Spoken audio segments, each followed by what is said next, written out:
Hello students, இன்னைக்கு எலக்ட்ரிசிட்டிலேருந்து இன்னொரு numerical பார்க்கலாம். ஸோ கொடுத்துருக்கூடிய சர்க்யூட்லேருந்து ஃபர்ஸ்ட் கொஸ்டின் என்ன கேட்குறாங்க அப்படின்னா டோட்டல் ரெசிஸ்டன்ஸ் கேட்டிருக்காங்க. செகண்ட் கொஸ்டின் வந்து potential difference in all resistance, அதுக்கு current in all resistance. So first total resistance பார்க்கலாம். இப்போ இது வந்து 2 ஓம், இந்த ரெண்டு பேரல் காம்பினேஷன் 6 ஓம் 3 ஓம், இங்கே வந்து 1 ஓம். இப்போ இந்த பேரல் காம்பினேஷன் இருக்கிறது வந்து நம்ம சிங்கிள் ரெசிஸ்டர் மாற்றலாம் first. So parallel combination formula வந்து என்ன சிம்பிளானா இந்த ரெண்டு ரெசிஸ்டர் மல்டிப்ளை பண்ணுங்க, மல்டிப்ளை பண்ணால் 18 வரும். அப்புறம் ரெண்டு ஆட் பண்ணுங்க, ஆட் பண்ணீங்கன்னா 9 வரும். ஸோ இதோட காம்பினேஷன் வந்து 2 ஓம். ஓகே, அண்ட் தென் இங்கே ஒரு 2 ஓம், இங்கே ஒரு 2 ஓம், இங்கே வந்து 1 ஓம். ஸோ அப்போ டோட்டலாக வந்து சீரீஸில் இருக்குது. அப்போ ஆன்சர் வந்து 5 ohm. Okay, so first question answer வந்து 5 ஓம். அடுத்து potential difference in all resistors. Okay, so இதில் பொட்டன்ஷியல் டிஃபரன்ஸ் எவ்வளோ, இதில் பொட்டன்ஷியல் டிஃபரன்ஸ் இதில் வந்து எவ்வளோன்னு கேட்டிருக்காங்க. ஸோ பொட்டன்ஷியல் டிஃபரன்ஸ் வந்து ஒவ்வொரு ரெசிஸ்டரோடய எவ்வளோன்னு கேட்டிருக்காங்க. நீங்கள் அவங்க கனெக்ட் பண்ணிக்க பேட்டரியில் வந்து 15 வோல்ட் அப்படிங்கிறத பொட்டன்ஷியல் டிஃபரன்ஸ். ஸோ நம்ம ஃபஸ்ட்டு கரண்ட் கண்டுபிடிச்சோம் அப்படின்னா இதில் இருக்கிற பொட்டன்ஷியல் கண்டுபிடிக்கிறது வந்து நமக்கு ரொம்ப ஈஸியாக இருக்கும். ஸோ டோட்டல் ரெசிஸ்டன்ஸ் வந்து 5 ஓம் சொல்லியிருக்கோம். பொட்டன்ஷியல் டிஃபரன்ஸ் அவங்க பேட்டரியில் கொடுத்துருக்கு 15 volt. So according to Ohm's law V is equal to IR. So நமக்கு கரண்ட் கண்டுபிடிக்கிறோம். So I is equal to V by R. V அப்படிங்கிறது 15 வோல்ட், அடுத்த ரெசிஸ்டன்ஸ் அப்படிங்கிறது 5 ohm total resistance. So current will be 3 ampere. Okay, இப்போ இந்த பேட்டரியிலிருந்து வரக்கூடிய current வந்து 3 ampere. Okay, so இந்த 3 ஆம்பியர் கரண்ட் தான் இங்கேயும் போகும், அப்புறம் இங்கே 3 ஆம்பியர் கரண்ட் தான் இங்கே வரும்.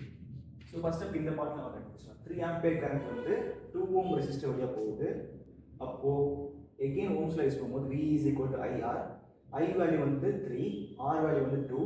ஸோ ரெண்டு மல்டிப்ளை பண்ணால் இந்த இடத்துல 6 வோல்ட். ஓகே, ஸோ இங்கேயும் 3 ஆம்பியர் தான் வரும். இங்கே வந்ததுக்கப்புறம் பேரல் காம்பினேஷன் கரண்ட் வந்து எகெயின் செப்பரேட் ஆகும் தெரியும், அதெல்லாம் கடைசியாக பார்த்துக்கலாம். ஸோ இங்கே எகெயின் கம்பைன் ஆகி 3 ஆம்பியர் கரண்ட் வரும், இங்கே 3 ஆம்பியர். ஸோ இந்த இடத்துல பொட்டன்ஷியல் டிஃபரன்ஸ் பார்க்கும்போது I into R. ஸோ இந்த இடத்துல 3 வோல்ட் இருக்கும். ஓகே, ஸோ இப்போயே உங்களுக்கு ஒரு ஐடியா கிடைச்சிருக்கும். லைக் இந்த இடத்துல 6 வோல்ட் இருக்குது, இங்கே 3 வோல்ட் இருக்குது, இப்போ 9 வோல்ட் வந்துச்சு. அவங்க கொடுத்துருக்கு டோட்டல் வந்து 15. ஸோ ரிமைனிங் வந்து இல்லை 6 வோல்ட் தான் இருக்கணும். இப்படி கண்டுபிடிக்கலாம். இல்லை இன்னொரு மெத்தட் வந்து என்னன்னா, இப்போ இந்த ரெண்டு ரெசிஸ்டரையும் வந்து சிங்கிளாக மாற்றிட்டேன் அப்படின்னா எனக்கு வந்து எப்படி இருந்துச்சு, ஒரு 2 ஓம் ரெசிஸ்டர் இருந்துச்சு இல்லையா. ஸோ இந்த 2 ஓம் ரெசிஸ்டர் வழியாக போகக்கூடிய கரண்ட் வந்து எவ்வளோ, 3 ஆம்பியர் கரண்ட் தான் போகும். அப்போது இந்த இடத்துல பொட்டன்ஷியல் டிஃபரன்ஸ் கண்டுபிடிச்சோன்னா I into R, அப்போ 6 வோல்ட். அப்போது இந்த ரெண்டு ரெசிஸ்டர் வழியாக போகக்கூடிய வோல்டேஜ் வந்து எவ்வளோ, 6 வோல்ட். இப்போ இது எல்லா வோல்டேஜ் ஆட் பண்ணி பார்த்தீங்க அப்படின்னா உங்களுக்கு 15 வோல்ட். 6 + 6 12, 12 + 3 15 வோல்ட். ஸோ இப்போ வந்து எல்லா ரெசிஸ்டர் உள்ள வோல்டேஜ் வந்து கண்டுபிடிச்சோம். ஸோ லாஸ்ட் கொஸ்டின் கேட்டிங்கன்னா current in all the resistors.